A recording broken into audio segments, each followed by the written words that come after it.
네, 안녕하세요. 김찬명입니다. 10년 전에 딱 시작할 때 연사 섰는데 10년이 지났네요.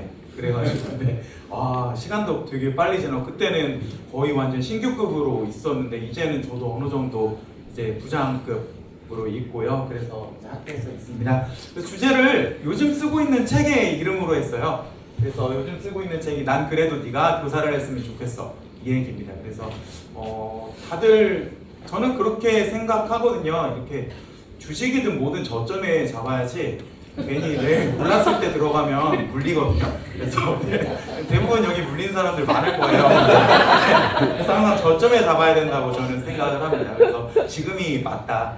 지금이 교대 점수가 떨어지는 이 타이밍이 바로 그 타이밍이다 라고 설득을 하고 있습니다. 그래서 제목은 되게 F스러운데요. 내용은 다 T입니다. 그래가지고 왜 우리가 생각해보자. 나가면 진짜로 더 정글이다. 아무튼 그런 것들서부터 같이 이야기해봤으면 좋겠습니다. 네, 저는 김차명이라고 하고요. 작년까지는 광명교육지원청에서 장학사로 있었고요. 문화예술교육, 특수교육, 과학, 영재교육 이렇게 맡았고 재작년까지는 경기도교육청에서 지금은 홍보기획관으로 바뀌었는데 당시 대변인실에서 부대변인, 미디어 담당 장학사 하면서 영상 콘텐츠, 이런 SNS 이런 것들 총괄하며 있었습니다. 그 교대에서도 한 10년 정도 학생들 가르쳤는데요. 혹시 올해 교대 1학년 몇 년생인 줄 아세요? 교대 1학년? 몇 년생인 줄 아세요? 2005년생이거든요. 공호학번이 아니라요, 2005년생이에요. 자, 그러니까 대부분 다 공호학번도 와 젊다 막 이런데 2005년생이에요. 그래서 제가 엊그제는 교장선생님들 대상 강의로 갔는데 제가 뭐라 그랬냐면 교장선생님들한테 교장선생님들이 이제 1, 2년만 기다리시면 2000년대생 교사와 90년대생 학부모들의 환상의 콜라보레이션을 학교에서 보게 될 거다 라고 이야기하니까 정년 몇 년 남았나 막 이러고 계시더라고요. 그러니까 이제는 2000년대생 교사와 90년대생 학부모들이 우르르르 몰려오고 있는 그런 타이밍이라고 보시면 좋을 것 같습니다. 저번 1학기 때 있었던 일이에요. 저는 1학년 담임입니다. 1학년. 완벽하죠. 그래서 원래는 그래서 제가 아까 전에 소개할 때 6년을 교육청에 있었다 그랬잖아요. 그러다가 이제 6년 만에 다시 교사로 왔어요. 그래서 엄청나게 두려움에 갔는데 태어나서 처음으로 1학년을 맡게 되었습니다. 네, 그래서 그전에는 4, 5, 6, 4, 5, 6, 4, 5, 6 이렇게 맡았거든요. 그래서 이제 1학년 애들은 참 신기해요. 저도 이제 자녀가 둘이 있지만 진짜 맨날 싸워요. 네, 정말 맨날 싸워요. 맨날. 진짜 하루도 안 빠지고 싸웁니다. 그리고 막 싸울 때는 막 괴성과 비명을 지르면서 제가 봤을 때 그냥 원숭이 같아요. 그래서 무슨 말인지 알아요. 이게 비하 발언이 아니거든. 다 아실 거야. 1학년에 보시면 왜 원숭이 같은지 알 것 같아요. 비하 발언 아닙니다. 아무튼 그래요. 그래서 오늘도 둘이 싸우고 있는 거예요. 왜 싸우고 있어? 라고 얘기가 남자애 둘이 싸우고 있는데 색종이 있잖아요. 색종이 하나를 종이 비행기를 접은 거예요. 접었는데 뭐예요? 서로 자기가 접었다고 싸우고 있는 거야. 내 거야, 내 거야, 내 거야 이러고 앉혀놨어요. 진정시켰어요. 그쵸? 그다음 A한테 너가 접은 거 확실해? 그러니까 선생님 제가 접은 거 확실해요. B한테 네가 접은 거 확실해? 선생님 제가 접었어요. 이런 거예요. 저거 어떻게 알아요? 제가 신도 아니고 그죠? 누가 접은지 어떻게 알아요? 그래서 제가 갖고 와봐 한 다음번에 색종이를 한 손에 들고 한 손에 과일을 들고 가운데 딱 갖다 대면서 너희들 다 자기 거라고 하니까 선생님은 모르겠다. 반을 잘라서 줄 테니까 반씩 나눠 가져라. 이렇게 이야기를 했어요. 옛 선인의 지혜를 제가 빌렸습니다. 그렇죠? 네, 그러니까 바로 얘네들이 뭐라 그러냐면 안 돼요 선생님 제 거예요 이러는 거예요. 자르지 마세요 이러는 거예요. 둘 다 동시에. 제 마음속에서는 선생님 자르지 마세요. 자를 바에는 차라리 쟤를 주세요 라고 하다가 진짜 주인일 줄 알았는데 완전히 실패했어요. 그러니까 솔로몬도 해결 못하는 초등학교 1학년들의 이제 문제. 그렇게 해가지고 어떻게 할까 고민을 하다가 제가 그 생각을 한 거예요. 색종이를 2장을 준비했어요. 앞에다 딱딱 놨어요. 어떻게 했을까요? 똑같이 접어봐 이랬어요. A는 받자마자 착착착착착 하면서 완벽하게 접었어요. 바로. B는 착착 하더니 이러고 있는 거예요. 순간 형언할 수 없는 분노가 올라왔어요. 이거 학교 밖에 있는 사람한테 얘기해주면 요즘 애들 귀엽네 이러거든요. 근데 이거를 겪어본 선생님들의 마음은요, 그러니까 형언할 수 없는 분노가 올라요. 내가 이것 때문에 10분 넘게 그리고 방금 전만 해도 뻔뻔한 얼굴로 제가 접었어요 울면서 막 그랬는데 한 2번 때 머리를 긁고 있는 거야.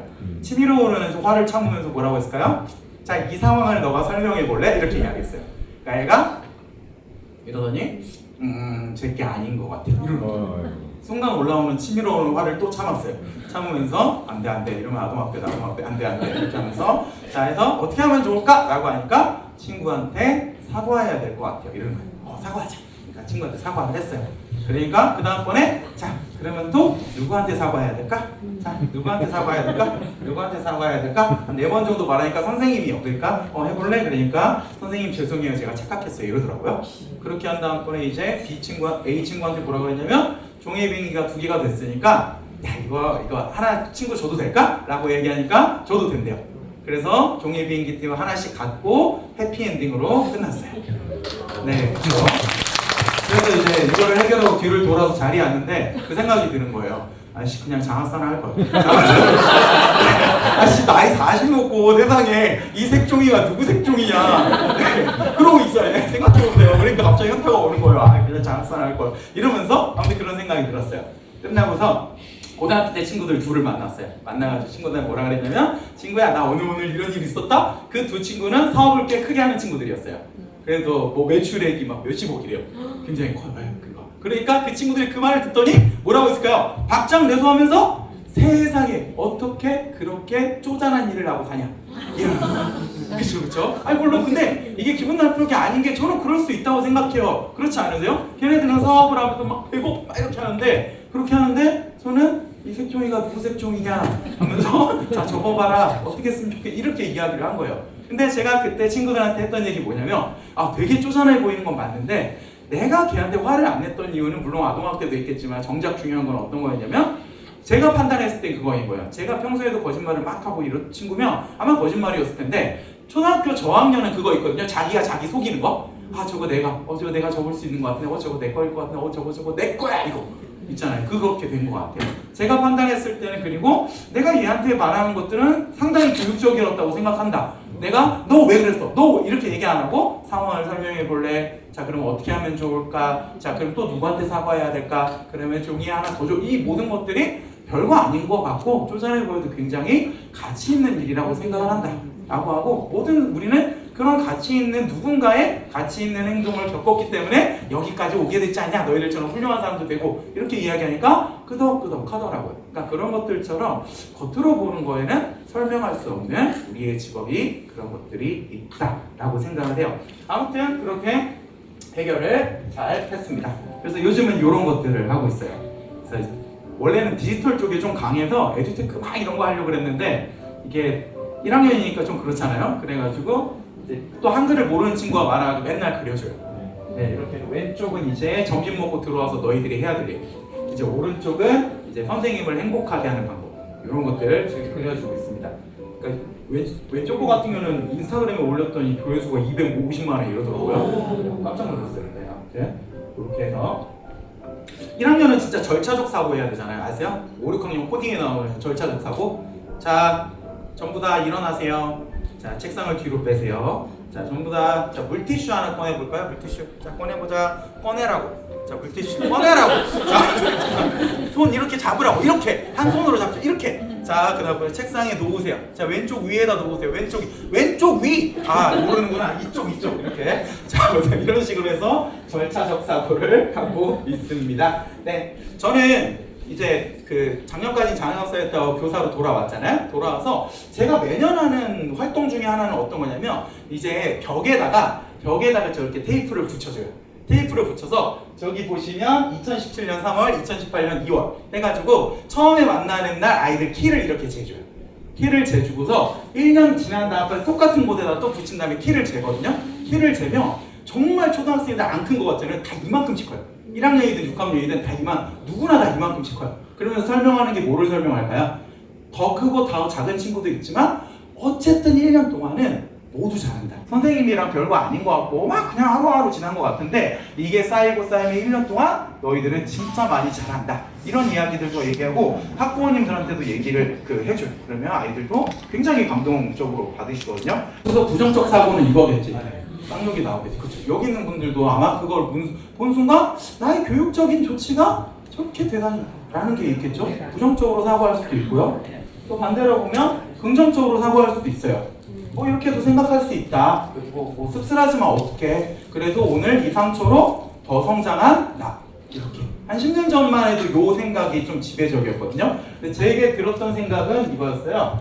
네, 학기 초에 앞으로 키 재고 하기 귀찮았는데 이제 안 해도 되겠다, 럭키비키잖아. 약간 그런 거 있잖아요. 네, 제 생각은 이걸로 바뀌기 시작했어요. 그러니까 그런 것들처럼 어떠한 태도나 어떠한 사고를 갖는 것도 약간 그 핸들링이 내가 해야 되겠구나 라는 생각이 들었던 거예요. 어떤 식으로 생각할지는 모르겠지만 그런 생각하는 것 자체도 나한테 좀 달려있다 라는 생각들. 그래서 제가 요즘은 신규 선생님들을 많이 만나요. 저는 그 활동하는 범위랑 신규 쌤들을 많이 만나는데 굉장히 많이 말씀을 하세요. 선생님, 그 최근에는 어떤 분이 저한테 그랬어요.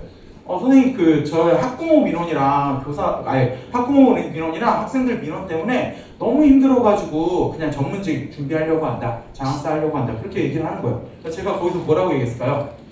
네, 거기에 플러스 교장 민원, 교사 민원까지 받으실 거예요. 이렇게 했어요. 네, 그렇죠. 무슨 말이냐면 저도 장학사 하면서 저를 제일 힘들게 했던 민원은 다 교사 민원이었어요. 정말 지독해요. 네, 교사들 민원은 정말 지독해요. 그렇기 때문에 아무튼 그런 것들 자체가 도망치면 그곳에 낙원이 있을 것 같지만 어느 곳도 낙원은 없어요. 저는 그렇게 생각을 합니다.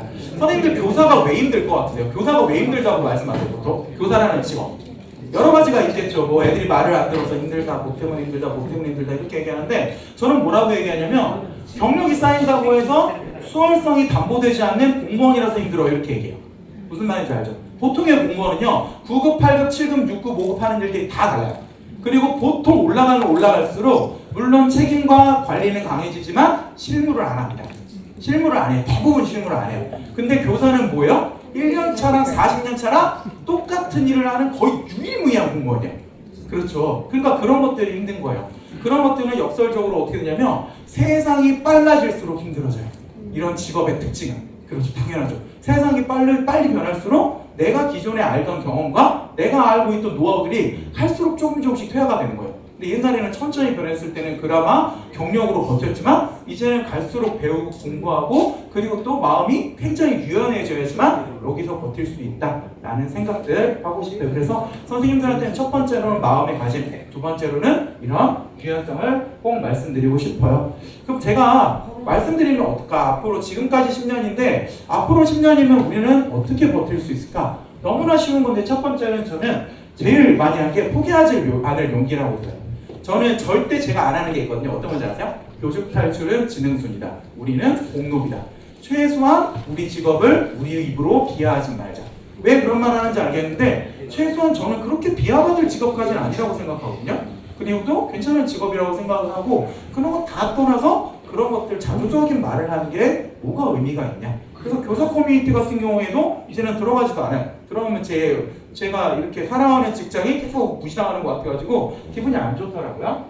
그래서 제일 중요한 거는 우리가 염세적이 되지 않을 그런 용기, 그리고 거기 플러스 해가지고 조금 더 우리가 갖고 있는 관심. 하지만 최소한 여기 모이신 분들 같은 경우에는 그리고 앞으로 이 영상 보실 분들 같은 경우에는 이런 관심이 있고 교육에 대한 열정을 놓치지 않기 때문에 보실 수 있다고 생각해요. 두 번째는 저는 정말 많은 사람들을 봤거든요. 진짜 교육청에 있을 때 막 3도 막 이런 사람들, 임기제 아니면 무슨 뭐 전문직, 무슨 과장 굉장히 많은 사람을 봤는데요.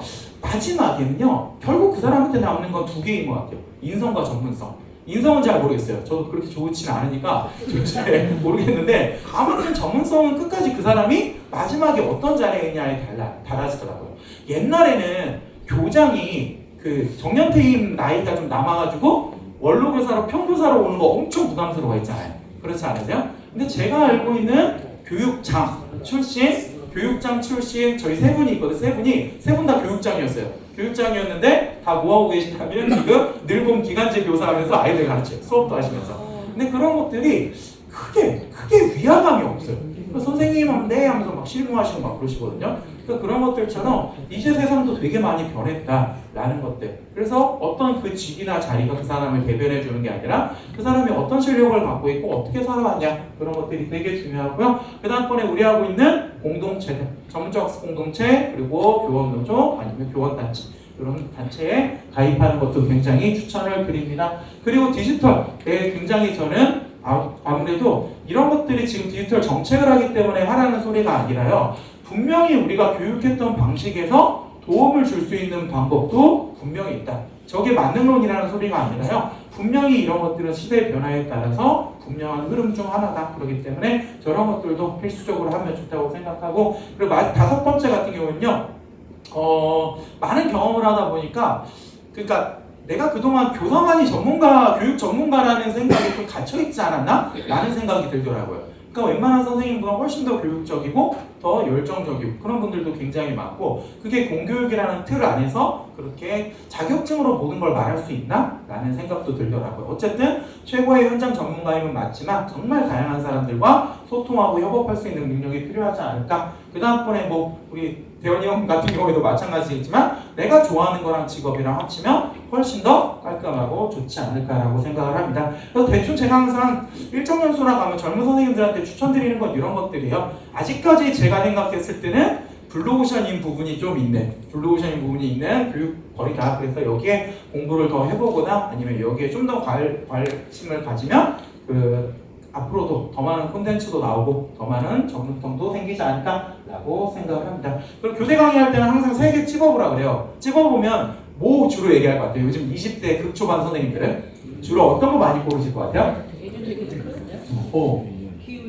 네. 의외로 제가 항상 그 통계 딱 냈을 때는 제일 많이 난 게 저기 기초학력이랑 기후위기 생태, 그 다음번에 교육 불평등, 이 3가지를 되게 많이 해요.